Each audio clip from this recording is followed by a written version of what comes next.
Hello everyone, मेरा नाम है अनूप और आप देख रहे हैं वेब शिक्षा। वेब डिज़ाइनिंग की सीरीज़ में आपका स्वागत है। तो वेब डिज़ाइनिंग की सीरीज़ में हम हमारी फर्स्ट लैंग्वेज सीख रहे हैं HTML। तो HTML के अंदर हमने काफ़ी सारे टॉपिक्स कवर कर चुके हैं। तो आज का हमारा जो टॉपिक्स है फॉर्म्स। तो फॉर्म्स HTML का सबसे मेन टॉपिक है और सबसे इम्पोर्टेंट टॉपिक है। ठीक है, ऐसे तो काफ़ी सारे जितने भी टॉपिक्स हैं सारे इम्पोर्टेंट ही है हमारे एक वेब पेज के लिए, लेकिन फॉर्म एक बहुत बड़ा रोल प्ले करता है हमारे एक वेबसाइट्स के अंदर।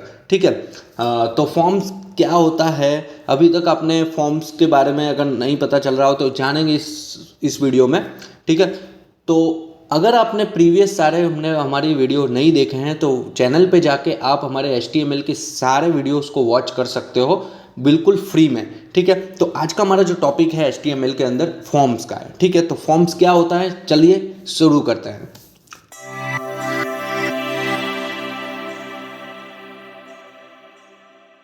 Okay, welcome again. तो आज का हमारा HTML का टॉपिक है फॉर्म। तो फॉर्म के अंदर काफ़ी सारे पार्ट आएंगे क्योंकि एक वीडियो में पता नहीं चल पाएगा, क्योंकि फॉर्म का एक टॉपिक थोड़ा सा लंबा है, बहुत लंबा नहीं लेकिन थोड़ा सा लंबा है। ऐसे एक वीडियो में भी कवर कर सकते थे लेकिन एक वीडियो में मज़ा नहीं आएगा। ठीक है, तो पहले ये पार्ट 1 है। तो हम स्टार्ट करते हैं। फॉर्म होता क्या है HTML के अंदर। सबसे पहले तो मैं आपको फॉर्म होता क्या है पहले डायरेक्टली आपको बताता हूँ। देखिए, ये एक छोटा सा फॉर्म है। फॉर्म मतलब कि आपने काफ़ी सारे फॉर्म भरे होंगे, ठीक है ना। लाइक अभी आपने फिजिकली कोई फॉर्म भरा होगा, लाइक एग्जाम के फॉर्म हो गए, काफ़ी सारे फॉर्म आपने फिलअप किए होंगे। जब अगर आप कॉलेज के अंदर मतलब कॉलेज के अंदर एडमिशन भी आप ले रहे होंगे, तब आप कोई नज़दीक में कोई साइबर कैफ़े हो गए या फिर आपने खुद ने किया होगा, मोबाइल से किया होगा, तो आपने काफ़ी जगह पे फॉर्म भरा होगा। तो इस टाइप्स के फॉर्म होते हैं। ये तो एक बेसिक डिज़ाइन है, बाकी बहुत सारी डिटेल्स होती हैं, जैसे कि फर्स्ट नेम हो गया, लास्ट नेम हो गया, आपका रोल नंबर हो गया, काफ़ी सारी चीज़ें होती है। तो फॉर्म आपने देखा ही होगा, लेकिन अगर आप बेसिक आपको कुछ भी नहीं पता तो ये इस टाइप के फॉर्म होते हैं। ठीक है, तो इसके अंदर आपको जस्ट आपकी डिटेल भरनी है और आपको सबमिट करना है और आपका डेटा सबमिट हो जाएगा। ठीक है, ऐसा तो कोई होगा ही नहीं कि स्टूडेंट किसी को फॉर्म पता ही ना होगा। अगर नहीं भी पता है तो आपने फेसबुक में जब रजिस्टर किया है फर्स्ट टाइम, तो जब वो आपने साइन अप किया था वो भी एक फॉर्म ही है। ठीक है, तो उसको फॉर्म ही बोलते हैं। ठीक है, तो ये एक फॉर्म क्यों इम्पोर्टेंट है, क्योंकि काफ़ी सारी वेबसाइट्स होती हैं, कब जो भी हम वेब पेज बना रहे हैं, कुछ भी बना रहे हैं, तो हमको क्या चाहिए होता है, डेटा। फॉर एग्जांपल आपने एक साइट बनाई हुई है, इंफॉर्मेटिक साइट बनाई हुई है, जैसे कि आप कोई सर्विस प्रोवाइड कर रहे हो। ठीक है, कोई भी सर्विस हो गई जिसमें कोई जिम, मतलब कि कोई जिम क्लास, आपका कोई जिम है। ठीक है, आपके कोई मतलब कि सिक्योरिटी का बिजनेस है, कोई भी बिजनेस हो गया। ठीक है, तो उसके अंदर इंफॉर्मेटिक तो क्या हो गया, आपकी डिटेल हो गई, आपकी सर्विसेज क्या है, सब कुछ पता चल जाएगा।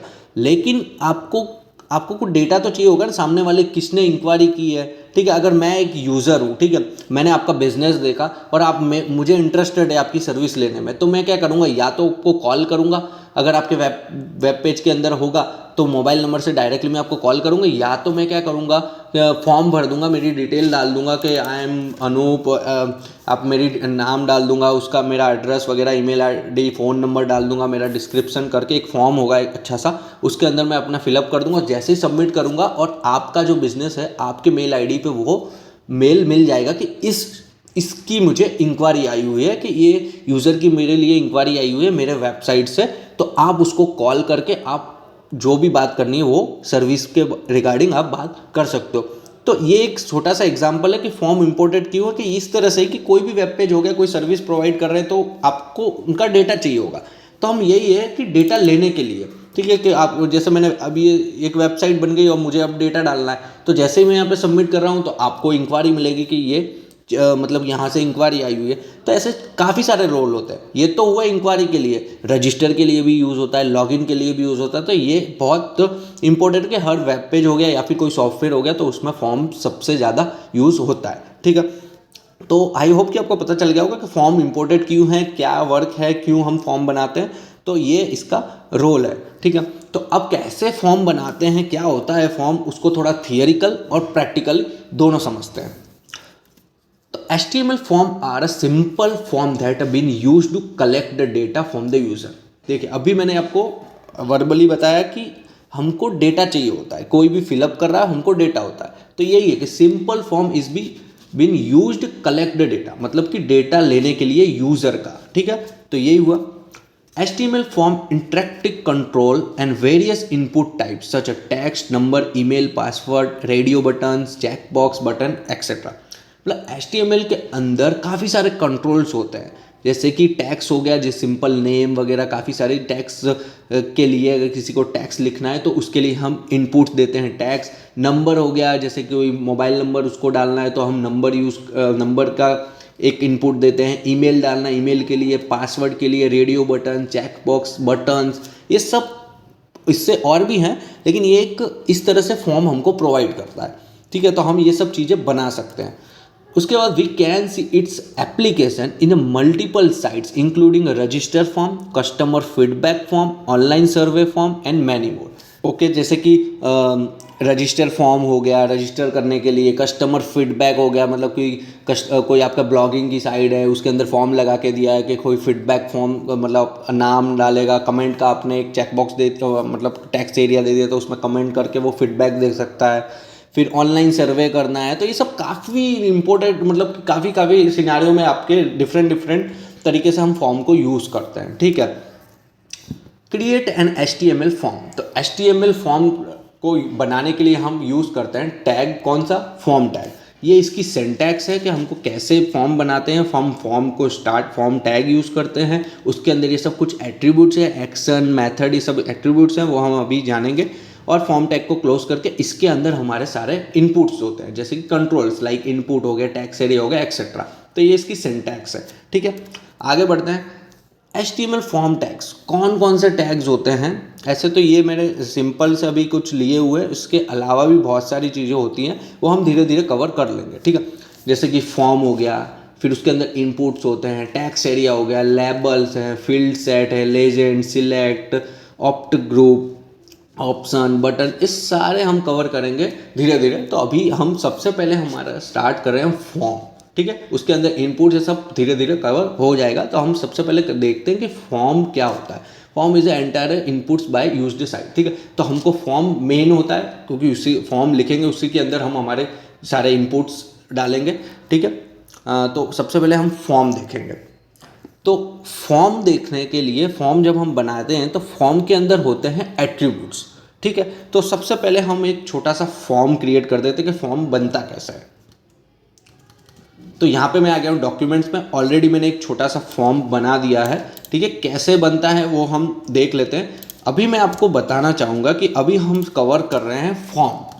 यहाँ पे देखिए मैंने बताया इसके अंदर फॉर्म, तो आप इसको ही टारगेट करिए। इसके अंदर ये जो इनपुट्स बनाए हुए हैं इसको अभी टारगेट मत करिए कि ये क्या होता है। ये जो इनपुट्स है ना, ये देखिए सेकंड पॉइंट है, वो हम पार्ट 2 में देख लेंगे, ठीक है। तो इसको आप कवर मत करिए कि ये क्या है, इसको तो एक्सप्लेन ही नहीं किया, लेकिन इसको भी एक्सप्लेन कर दूंगा मैं। तो अभी हम फॉर्म पे टारगेट कर रहे हैं, उसके अंदर के एक्शन पे टारगेट करने वाले हैं, ठीक है। तो इसको आप अभी जस्ट खाली एक फॉर्म डिज़ाइन के लिए मैंने बनाया हुआ है, तो उसको देखिए। जैसे मैंने रन किया, ये रहा फॉर्म, फर्स्ट नेम और लास्ट नेम, ठीक है। तो अभी हम टारगेट करते हैं इसके अंदर ये फॉर्म को, ठीक है। तो फॉर्म पहले कैसे बनता है, छोटा सा मैं एग्जांपल दे देता हूँ। फॉर्म को स्टार्ट करना है, एंड करना है, उसके अंदर हम इनपुट्स बनाते हैं। लेबल्स हो गया, इनपुट्स हो गया, ये इसको बोलते हैं इनपुट्स। इनपुट मतलब कि कोई इनपुट देना है हमको, तो इसी को बोलते हैं इनपुट, ठीक है। तो ये सब इनपुट्स है, ये सब इधर से बनाते हैं। तो सबसे पहले हमने फॉर्म स्टार्ट किया, एंड किया। अब इसके अंदर होते हैं कुछ एट्रीब्यूट्स, ठीक है। तो एक्शन एट्रीब्यूट्स क्या होता है वो जानते हैं। एक्शन एट्रीब्यूट्स क्या होता है, specific URL process the form submission, मतलब कि फॉर्म को सबमिट करने के बाद आपको कहाँ भेजना है, कौन से पेज में भेजना है, वो यहाँ पे हमको डिफाइन करना होता है। तो सबसे पहले मैं एक्शन लिखता हूँ यहाँ पे। एक्शन, सपोज करो कि यहाँ पे मैंने यहाँ पे फिलअप तो कर दिया, अब मेरे को यहाँ पे सबमिट कर रहा हूँ, तो ये कहाँ जाना चाहिए, कौन सी जगह जाना चाहिए, वो आप यहाँ पे बता सकते हो, ठीक है। ठीक है, अभी मैं यहाँ पे दे रहा हूँ तो देखिए कुछ भी नहीं हो रहा है, यहाँ पे सबमिट हो रहा है, वही पेज पे यहाँ पे है, ठीक है। लेकिन अब मेरे को कहीं भेजना है, तो मैं यहाँ से इसको रिफ्रेश कर देता हूँ, यहाँ पे चलता हूँ, और एक्शन कहाँ भेजना है, ये इसमें जस्ट यूआरएल कि आपको कौन सी यूआरएल पे भेजना है। सपोज करो कि मेरे को एक्शन यहाँ पे facebook.com पे चला जाए, ठीक है। तो इसकी प्रॉपर URL मुझे देनी पड़ेगी। यहाँ पे मैं facebook.com को कॉपी करता हूँ और यहाँ पे इसको यहाँ पे पेस्ट कर देता हूँ। ज़रूरी नहीं कि facebook.com ही हो, लेकिन अभी मैं जस्ट बता रहा हूँ आपको। मैं और भी एग्जांपल दूंगा आपको। जैसे मैंने यहाँ पे फिलअप कर दिया और यहाँ पे जैसे ही सबमिट करूँगा तो ये देखिए facebook.com पे चला गया। ठीक है, तो इस टाइप से आप कहाँ पे भी आपको भेजना है वहाँ भेज सकते हो। ज़रूरी नहीं कि URL इस तरह का दो, आप ऐसा भी दे सकते हो। हमारे प्रोजेक्ट्स के अंदर देखिए काफ़ी सारे हमने प्रोजेक्ट्स बनाए हुए थे, तो आपको ये होता है कि वेबसाइट्स में ये एक्शन क्यों यूज़ होता है। आपने सबमिट किया, उसके बाद आपको कोई थैंक यू पेज आपने बनाया हुआ है वेबसाइट पे कि भाई जैसे ही यूज़र सबमिट करे, फॉर्म सबमिट हो जाए तो थैंक यू पेज पे चला जाए कि thank you for the submission your details, ऐसा कुछ आपने पेज बनाया हुआ है तो उस पर चला जाए। तो इसके लिए एक्शन यूज़ होता है कि आफ्टर सबमिशन के बाद आपको कहाँ भेजना है यूज़र को, तो वो आप यहाँ पे दे सकते हो कौन से पेज पे। तो मैं सपोज करूँ कि यहाँ पे मैं टेबल, हमारा लास्ट वीडियो था तो table.html, इसी तरह आपका कोई थैंक यू पेज बनाया हुआ है तो thankyou.html जो भी पेज है आप उसको पाथ दे सकते हो यहाँ पे। ठीक है, पाथ देना है आपको। तो यहाँ पे मैंने इसको रख दिया और जैसे ही मैं इसको रिफ्रेश करता हूँ, सबमिट करूँगा तो देखिए table.html पे आ गया। ठीक है, अभी आप चेक कर रहे होंगे कि ये जैसे ही मैं यहाँ पे सबमिट करता हूँ तो ये जो वैल्यू है ना, जैसे ही सबमिट कर रहा हूँ तो आप यहाँ पे देखना कि यहाँ पे ये डिटेल आ जा रही है। देखिए ये एफ नेम के अंदर जो भी हमने पुट किया था, जॉन एंड ड्यू ऐसा हमने पुट किया था। ये देखिए ये जॉन, यहाँ पे मैं अनूप लिख देता हूँ, अनूप एंड गुप्ता। तो आप जैसे ही सबमिट करोगे तो देखिए ये यहाँ पे आ जा रहा है। तो ये तो थोड़ा बैड इफेक्ट हुई कि मतलब यहाँ पे दिख रहा है। अगर सपोज करो कि यहाँ पे कोई पासवर्ड होता और सबमिट कर रहा है तो ये URL में दिखना नहीं चाहिए, यहाँ पे दिख रहा है। तो ये क्यों दिखता है, इसको बोलते हैं मेथड। क्या, आगे बढ़ते हैं। इसका सेकंड पॉइंट है हमारा मेथड के HTML का attribute use the define which HTTP method use the submitting the form. हम जब फॉर्म को सबमिट करते हैं तो हमको उसको मेथड देना होता है कि आपको कौन से मेथड से आपको वहाँ पे भेजना है। तो मेथड दो टाइप की होती है, एक होती है पोस्ट और एक होती है गेट। जो ये बाय डिफ़ॉल्ट यहाँ पे जो है, जो यहाँ पे दिखती है, तो ये मेथड कौन सी हुई, एक गेट मेथड हुई। गेट और पोस्ट में क्या डिफरेंट है वही मैं आपको बताता हूँ। तो पहले मेथड लिख देता हूँ, इसकी दो वैल्यू होती है, पोस्ट एंड गेट। मैं पहले लिख देता हूँ यहाँ पे सबसे पहले पोस्ट, सॉरी मैं गेट लिखता हूँ, पहले तो गेट लिखता हूँ। तो बाय यहाँ पे जो ये आ रही है ना, यहाँ पे URL, यहाँ से देखिए यहाँ पे जैसे सबमिट कर रहा हूँ ना तो देखिए एफ नेम था हमारा जॉन और ड्यू जो हमने भेजा। ठीक है, तो ये जो वैल्यू यहाँ पे दिख रही है एक्चुअली URL पे दिखनी नहीं चाहिए। कुछ चीज़ों में कभी कभी ऐसा सिनेरियो होता है जिसमें हमको दिखाना होता है, बट जनरली हम फॉर्म को सबमिट करते हैं पोस्ट मेथड से, जिसको यहाँ पे URL के अंदर ये सब डेटा ना आ जाए। सपोज करो कि यहाँ पे पासवर्ड होता है, लास्ट नेम की जगह पासवर्ड होता है, तो यहाँ पे ये दिख रहा है। तो ये तो मतलब एक सिक्योरिटी पर्पज से ये बेस्ट नहीं है। ठीक है, तो गेट मेथड भी यूज़ करते हैं कुछ सिनारियों में, लेकिन हम पोस्ट मेथड जनरली यूज़ करते हैं जिससे हमारे एक सिक्योर रहे पूरा डेटा। ठीक है, तो यहाँ पे गेट मेथड की जगह अगर मैं जैसे ही पोस्ट करता हूँ ना, तो अभी आप देखना, अभी ये जो URL है ना यहाँ पे form.html, जैसे ही मैं सबमिट करूँगा तो वो table.html में चला जाएगा और ना कि यहाँ पे देखिए कोई वैल्यू भी नहीं आ रही। देखिए पहले आ रही थी वैल्यू कि क्या आपने सबमिट किया है, लेकिन अभी देखिए कोई वैल्यू नहीं आ रही। जैसे ही मैं इसको गेट करता हूँ और रिफ्रेश करता हूँ, अब देखना URL यहाँ पे देखना, जैसे मैं किया तो यहाँ पे देखिए उसकी डेटा आ रहा है, पूरा वैल्यू आ रही है। तो यही डिफरेंट है पोस्ट और गेट मेथड में, तो मेथड होगा ये। ठीक है, अब देखते हैं हमारा थर्ड एट्रीब्यूट टारगेट। टारगेट क्या होता है, टारगेट को देख लेते हैं। तो सबसे पहले मैं यहाँ पे गया और टारगेट देख लिया, मैंने टारगेट यहाँ पे लिखा। ठीक है, टारगेट मतलब हमने पता है आपको, मैंने एंकर टैग, आपको एक टॉपिक था हमारा एंकर टैग जो लिंक के लिए यूज़ होता है। HREF के अंदर URL देते हैं। एंकर टैग का अगर आपने वीडियो नहीं देखा है तो चैनल पे जाके आप, एंकर टैग का एक वीडियो है तो वहाँ पे जाके आप देख सकते हो। तो एंकर टैग के अंदर एट्रीब्यूट आते हैं, तो टारगेट के अंदर मतलब सेल्फ एंड सेल्फ भी आता है और ब्लैंक आता है, ये सब वैल्यू थी। ठीक है, तो जैसे मतलब क्या होता है कि लिंक कौन से पेज में जाए। सेल्फ का मतलब क्या होता है कि सबमिट करे और इसी पेज में सबमिट हो। ठीक है, ठीक है, तो इसको बोलते हैं मतलब कि टारगेट मैं पहले आपको डायरेक्ट दिखाई देता हूँ। मैं इधर लिखता हूँ सेल्फ, लिखता हूँ सेल्फ, ओके। अब जैसे ही मैं सबमिट कर रहा हूँ ये यहाँ पे चला जा रहा है। मैं यहाँ से पहले तो मैं कर देता हूँ पोस्ट मेथड, ठीक है, और ये बैक गया मैं और यहाँ पे रिफ्रेश। अब जैसे ही मैं जा रहा हूँ ना यहाँ पे, तो ये देखिए यहाँ पे एक ही मतलब कि सेल्फ मतलब कि ये देखिए इसी पेज में, यही पेज में है। जैसे ही मैं यहाँ पे ब्लैंक करता हूँ ना, ब्लैंक, तो अभी देखना रिफ्रेश कर रहा हूँ यहाँ पे, और ये जैसे अब टेबल, अब यहाँ पे सबमिट होने के बाद कहाँ जाना चाहिए, table.html में।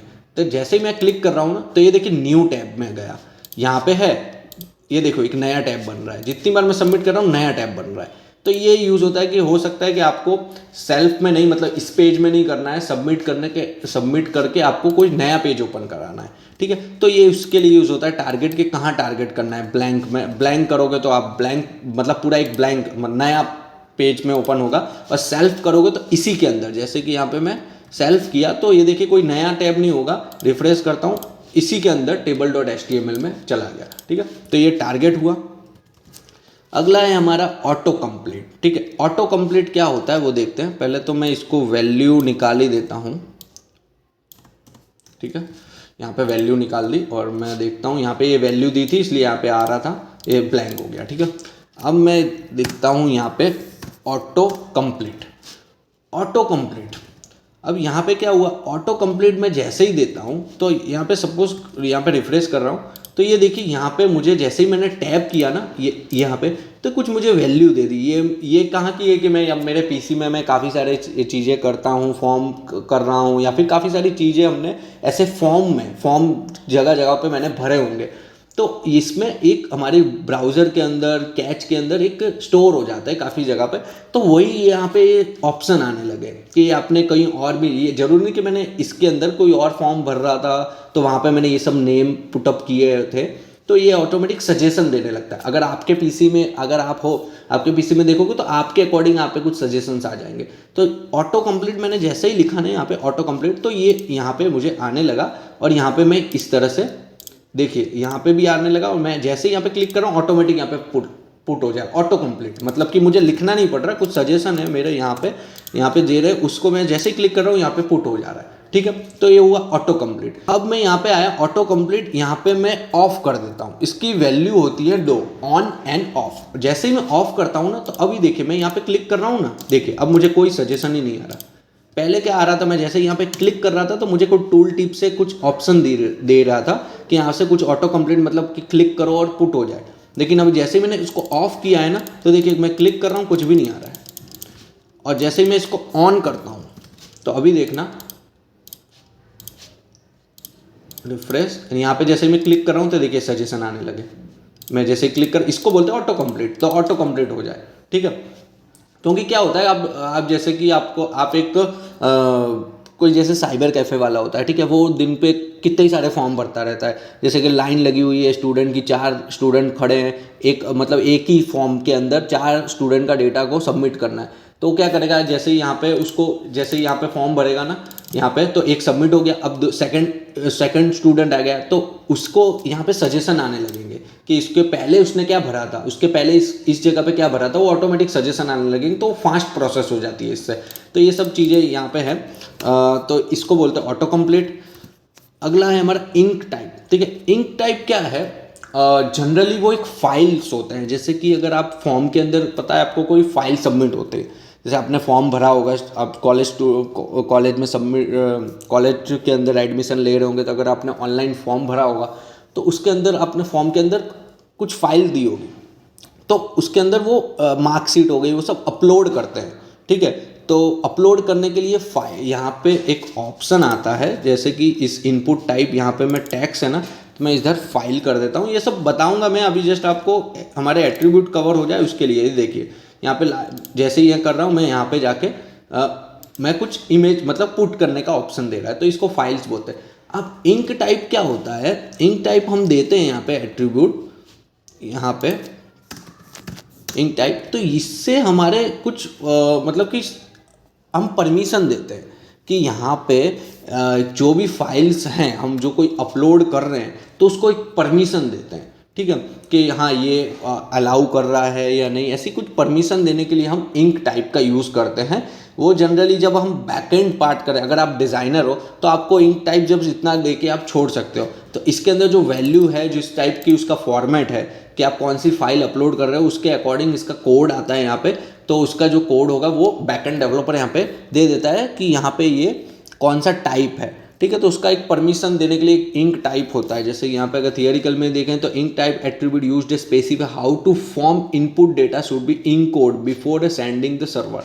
मतलब कि कोई सेंडिंग, आप सर्वर पे सेंड कर रहे हो कोई डेटा इतना सारा, तो उसको एक इंक टाइप देता है कि कौन से टाइप में वो सबमिट हो रहा है, ठीक है। इसके अंदर वो मतलब कि कौन से टाइप का सबमिट हो रहा है तो वो यहाँ पे पता चल जाता है कि ये मतलब कि इंक टाइप है कि किस टाइप के अंदर सर्वर को हम डेटा भेज रहे हैं, ठीक है। तो इसके अंदर जो होता है ये value multi part form data, ये मैंने आपको फाइंड करके बताया कि इस टाइप से होता है कि मल्टी पार्ट, मतलब कि मल्टी पार्ट फॉर्म डेटा का मीनिंग क्या होता है कि इसके अंदर फाइल्स भी होंगी, इसके अंदर नेम्स भी हो गए, कि आपको अलाउ करता है कि फाइल अपलोड करने दे, ठीक है। तो ये इसका ये रोल है इंक टाइप का, ठीक है। अगला है नो वैलिडेट, ठीक है। नो वैलिडेट का मतलब क्या होता है कि हम फॉर्म भरते हैं तो हम क्या करते हैं, पहले तो मैं इसको नॉर्मल कर देता हूँ, यहाँ पे रिफ्रेश, ये देखो दो। अब क्या करता है, फॉर्म हो है हमारा, ठीक है। तो उसमें ज़रूरी तो है नहीं कि मतलब कि सामने वाला यूज़र सही डेटा डाले, तो हम क्या करते हैं वैलिडेशन लगाते हैं कुछ, के फर्स्ट नेम हो गया, मोबाइल नंबर है वो 10 डिजिट से ज़्यादा ना डाले, फिर ईमेल आईडी है उसके अंदर @ करके ऐसा फॉर्मेट हो। तो ये सब क्या वो वैलिडेशन करते हैं हम फॉर्म के अंदर, ठीक है। तो वैलिडेशन करते हैं तो हम काफ़ी सारा वैलिडेशन करेंगे, चाहे नेम में हो गया, जितने भी हमारा बड़ा फॉर्म है जिस टाइप का हम फॉर्म के अंदर वैलिडेशन लगाते हैं कि यूज़र गलत इन्फॉर्मेशन ना डाले, ठीक है। तो इस एट्रीब्यूट जो है हमारा नो वैलिडेट, तो अगर हम यहाँ पे ये लगा देते हैं ना कि नो वैलिडेट, इतना हम लगा देते हैं नो वैलिडेट, तो कितना भी आपने इस फॉर्म के अंदर वैलिडेशन लगाया होगा, जो बैकएंड डेवलपर हो गया, जो फ्रंट एंड डेवलपर, जो भी डेवलपर ने हमने इसके अंदर वैलिडेशन लगाए होंगे वो सारे रिमूव हो जाते हैं। मतलब कि उसको नो वैलिडेट, कि फॉर्म सबमिट हो तो नो वैलिडेशन, मतलब कोई वैलिडेशन चेक ना करे, इसका मतलब नो वैलिडेट। तो मतलब कि फॉर्म वैलिडेट चेक ना करे कि यूजर ने कुछ भी भरा हो, क्या भरा है, कुछ वैलिडेट ना करे, ये फॉर्म सबमिट हो जाए, ठीक है। तो इसके लिए यूज़ होता है नो वैलिडेट, ठीक है। तो ये सारे थे कुछ इसके एट्रीब्यूट्स, जैसे action, method, target, autocomplete, enctype देखा हमने, नो वैलिडेट, ये इसके फॉर्म के थे, ठीक है। यहाँ पे हम जो रीड कर रहे थे कि हमने सबसे पहले फॉर्म देखा कि फॉर्म के अंदर कौन कौन से एट्रीब्यूट्स होते हैं, वो हमने यहाँ पे कवर कर लिया। तो आने वाले वीडियो में हम देखेंगे कि इनपुट्स, टैक्स एरिया जो यहाँ पे जो दिख रहे हैं, ये जो इनपुट्स कैसे बनाते हैं, फिर इसके अंदर फाइल अपलोड का कैसे बनाते हैं। तो ये सब हैं, जैसे कि देखिए सिलेक्ट हो गया है, कोई मतलब बहुत सारे ऑप्शन आते हैं उसके लिए सिलेक्ट यूज़ होता है, ये सब काफ़ी सारे हैं ये सब। तो इसको हम आने वाले वीडियो में कवर करेंगे। तो आज का वीडियो फॉर्म टैग का पार्ट 1 था। तो आई होप कि आपको पता चला होगा। तो अगर आपको कुछ ये फॉर्म पार्ट 1 में कुछ पता ना चला हो तो कमेंट्स में मुझे बता देना, तो मैं एक्सप्लेन करने का बिल्कुल ट्राई करूँगा। अगर आपको ये वेब डिज़ाइनिंग की सीरीज़ अच्छी लग रही हो तो चैनल को सब्सक्राइब कर देना और बेल आइकन को प्रेस कर देना, जिससे हमारे सारे वीडियो की नोटिफिकेशन आपको सबसे पहले मिले। और वीडियो को लाइक ज़रूर करना, जिससे मुझे मोटिवेट मिलता रहे, ठीक है। तो thank you for watching, bye bye.